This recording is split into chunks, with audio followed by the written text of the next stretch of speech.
دەستپێکیش باس لە هاتنی شەوی هێڵداکەین و بەشێک لەو با بڵێم هونەرمەند و کەسایەتیانەی کە بەرهەم پێشکەش بە ئەم شەواکەن دیارە یەک لێ مازێن یەکێکە لە ئەو شەوانەی کە ئیلهامی چەندین شعر و چەندین بابەتی هونەری جیاوازە و لەگەڵەوەشە لە ڕۆژهەڵاتی خۆشەویست گرنگی زۆر زیاتر بە شەوی هێڵدا ئەدرێت و چەندین بەرهەمی زۆر تایبەتیش بۆ ئەم شەوە ئامادەکرێت. ئۆرکێسترای ئەستێرەکانی مەهاباد یەکێکن لەو گروپانی کە لە ئێستایە کارەکەن بۆ ئەوەی کە بتوانن بەرهەمێکی نوێ لەژێر ناوی هەنارە پێشکەش بە شەوی هێڵدا و بە گوێگران و بە ئازیزان و بۆ کەسانە بکەن کە لە شەوی هێڵدایە گرنگی پێێن و گرنگی شێن بە بابەتی هەنار و واروها ئامادەکاریەکانی شەوی هێڵداش.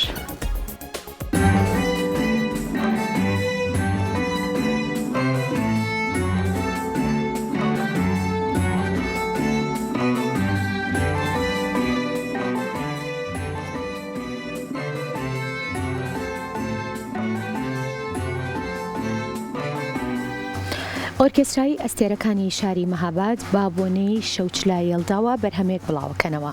ئەنجامانی ئەم ئۆرکێسترایە لە فێرخوازانی فێرگەی ئەستێرەکانی شاری مەهاباد پێکاتون کە ئەم فێرگەیە لەژێر چاودێری هێمن سوڵتانپوردا بەڕێوە دەچێت.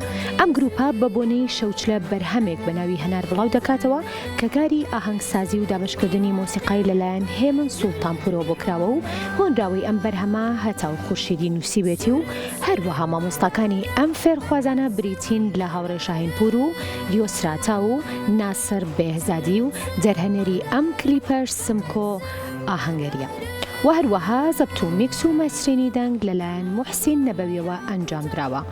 ئەمە ئۆرکێسترایە بە بەڕێوەبەرایەتی هێمن سوڵتانپور نزیک بە 3 ساڵ دەبێ ئیش دەکات و تاوەکو ئێستا 7 بەرهەمیان بڵاو کردوتەوە. لەم بەرهەمەدا 43 فێرخوازی ئەم فێرگەیە کەڵکیان لێ وەرگیراوە کە تەمەنیان لە ساڵەکانی 4 بۆ 14 ساڵانە. هەوڵ و ئامانجی ئەم گروپە ئەوەیە بتوانێت مۆسیقای ڕەسەنی کوردی بەجیلی نوێ بناسێنێ و هەروەها ئەم ئۆرکێسترایە زیاتر لە بواری مۆسیقای مناڵان بە زمانی کوردی کار دەکات کە لەم بوارەدا زۆر کەم کارکراوە. بۆ نمونە ئاهەنگی تایبەت بە شەوچلە لە مامۆستای مناڵان تاوەکو ئێستا ساز نەکراوە یاخود زۆر کەمە کە ئەم گروپە ساڵی پێشوش بەرهەمی شووتیان هەر بەو بۆنەوە بڵاو کردەوە.